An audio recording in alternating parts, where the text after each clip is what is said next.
Bérangère Thomas, vous pouvez réagir aux commentaires.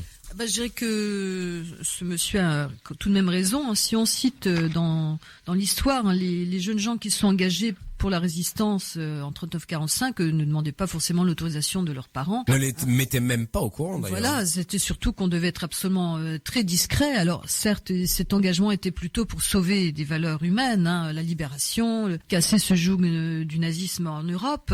Donc c'est évident que l'engagement en soi, il y a un engagement positif et un engagement négatif. Quand c'est ensuite un retour dans le pays, je dirais, pour ensuite détruire le pays qui a été extrêmement positif pour l'éducation, pour la famille, pour les droits multiples à être libre, c'est évident qu'on le ressent beaucoup mal. Mais je dirais que l'engagement, c'est toujours une question personnelle aussi. Est-ce que vraiment on peut jeter la faute sur les parents, sérieusement ?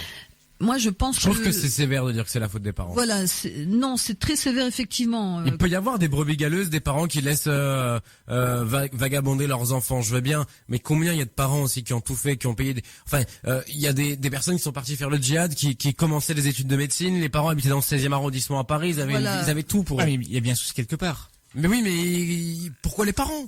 T'es là, tes parents te payent des études, t'as un cadre de vie. Excuse-moi, vivre dans le 16e arrondissement à Paris, c'est beaucoup mieux que de vivre à Borny ou de vivre au Minguette à Vénissieux à côté de Lyon. Tu vois ce que je veux dire ? T'as un cadre. Les parents te le donnent, le cadre. Ils se sont battus, ils travaillent, ils t'offrent le cadre. Quelque chose qui a mal été fait. Il y a quelque chose qui a pas été, forcément. Enfin. Oui, mais là aussi. On développe pas un esprit comme ça. C'est la personne qui va réagir, Vous savez, chacun. Mais tu peux être indigné de ce qui se passe. Combien il y en a qui sont indignés des vidéos ? Parce que d'où part tout ça, tu vois ?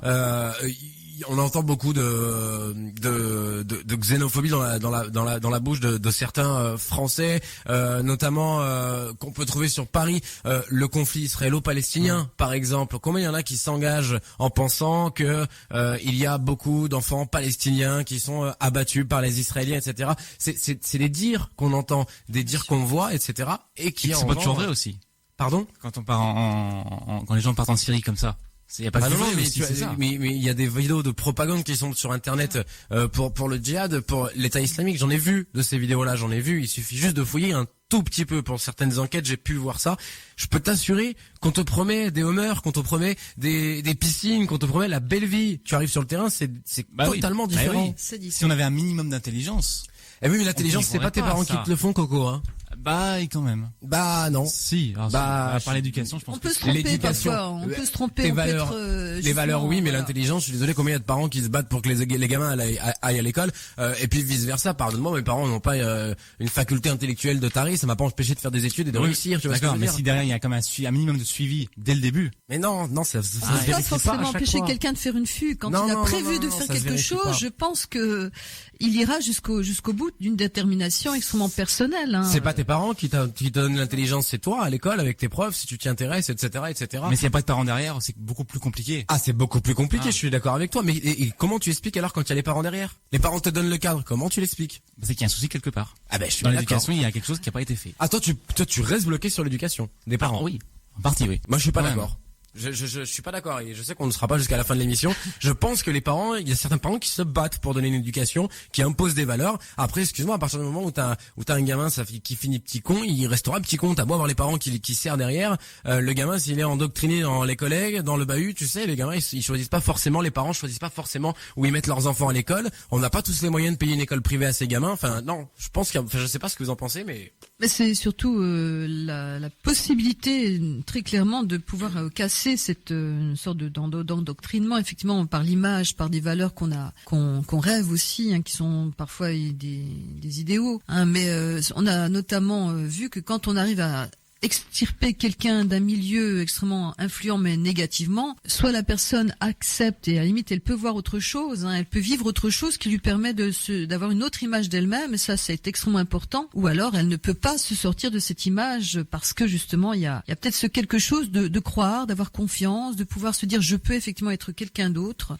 C'est, je dirais, le problème d'ailleurs j'ai vu là à l'ordre du jour qu'on parle de violence scolaire, c'est un engrenage. Il faut réussir à montrer qu'on peut être autrement, qu'on peut vivre autre chose, qu'il y a d'autres liens entre les personnes qui sont l'agressivité, la violence. Et c'est un tout, c'est vraiment toujours être dans un contexte. Alors le contexte actuel, on est un peu trop dans le matraquage d'images violentes, justement, de contexte. On dit toute personne ne peut pas être amie. Il y a quelque chose d'autre qui rentre dans la verbalisation justement des conflits. On est dans une époque d'informations, mais pas forcément de vraie communication où le mot a sa place de libérer l'esprit quelque part et de pouvoir dire voilà, moi je pense telle chose, moi avoir vraiment des conseils, pouvoir s'exprimer, oui, mais là aussi tu c'est prends pareil. pas forcément les convictions de tes parents. Non, mais le fait d'en parler. Tu prends pas les valeurs de tes parents. Moi, je suis désolé, tu prends pas forcément. Tout à fait. Tu deviens pas le jumeau de ton père ou de ta mère. Hein. Non, mais le fait d'en parler, de discuter, mais parfois on ne peut pas en parler justement. Hein. On a des ouvertures d'esprit qui manquent. Et puis des fois le fait d'en parler aussi, des fois ça crée un conflit avec les parents. Si t'es pas d'accord et que t'as 16 ou 17 ans, que t'es pas d'accord sur un certain sujet, prends un tout autre exemple, des gamins ou des gamines de 17 ans qui du jour au lendemain se disent mais non, je veux plus manger de viande, mais non, il faut arrêter de faire mal au bébé phoque, etc., etc. T'arrives dans un discours comme ça, il suffit que t'as le père qui est très intelligent, t'as le père qui a une très bonne situation, il dit bah écoute ma fille ou mon fils, pourquoi ne plus manger de viande? C'est la chaîne humaine, c'est comme ça. Et c'est vrai. Au final, tu prends du recul, c'est la chaîne humaine, c'est comme ça. Le monde a été créé comme ça. Eh ben, le gamin, s'il décide de plus manger de viande et il décide d'aller militer avec Brigitte Bardot, bah, pardonne-moi. T'as beau avoir des valeurs, t'as beau en avoir discuté avec tes parents. Quand t'as une idée à la tête, tu l'as pas ailleurs. On parle de bébé phoque, pas de Syrie, d'accord. Je pense que ça fait c'est la richesse. Différence aussi. C'est juste pour l'image. Mais le niveau n'est pas le même. Le niveau n'est pas le même. C'est la richesse quelque part d'une personne qui arrive à se déterminer par rapport à elle-même aussi. C'est aussi le fait qu'on devienne autonome, qu'on n'est pas obligé d'obéir pieds et poings liés, mais en même temps, il y a une obéissance qui peut être positive et une obéissance ou une désobéissance négative. Hein. Après, c'est effectivement toujours un contexte. Hein.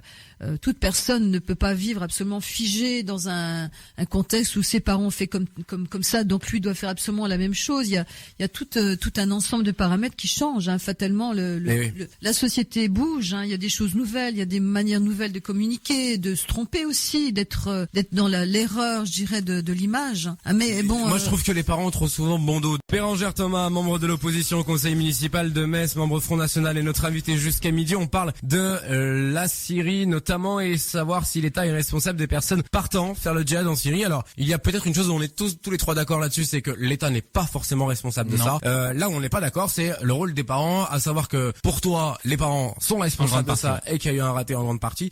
Finalement, Bérangère Thomas, vous voulez réagir? Oui, quand même, quand on a un recul par rapport au système militaire, hein, quand on faisait son service, il faut savoir que tout de même il y avait une utilité, c'était rentrer dans la vie. Hein, on passait ce stade, je dirais, d'être étudiant ou encore dans un stade presque d'enfance et d'adolescence pour vraiment après se sentir concerné et rentrer dans la société, avoir même un métier, puisque l'armée permettait notamment d'avoir son permis. Oui, pardonnez-moi de vous couper une seconde, les étudiants sortent de master maintenant, ils arrivent déjà pas à trouver du travail, ils ont 25 ans. Vous leur imaginez s'ils avaient un service militaire à faire derrière? Autre temps, autre époque, exactement. autre donnée. Là, c'est évident, on peut pas être trop rétro avec la larme à l'œil. Le service militaire avait son utilité, c'est évident. À cette époque. Bien sûr, mais maintenant, aussi, il faut savoir qu'on a un petit peu retardé le fait d'entrer dans la vie active, notamment en imposant des études très longues. Alors qu'on sait que la plupart du temps, même des gens qui ont fait des 7 ans d'études, très souvent se retrouvent piégés dans la vie active, parce qu'on n'a pas forcément une facilité en sortant d'un diplôme, bac plus 5, plus 7, de trouver. Hein, mais c'était un petit peu un système aussi de retarder le chômage, quelque part, en imposant des études très longues aussi. Hein. Le problème, c'est que après, on se retrouve avec des gens qualifiés qui n'ont pas de boulot. Voilà, et c'est un petit peu une sorte de mensonge aussi qu'on a imposé. Mais le service militaire quelque part avait aussi une notion d'initiation, hein, d'initiatique, où on passe du stade de l'adolescent à l'adulte et qu'on a son rôle dans la société.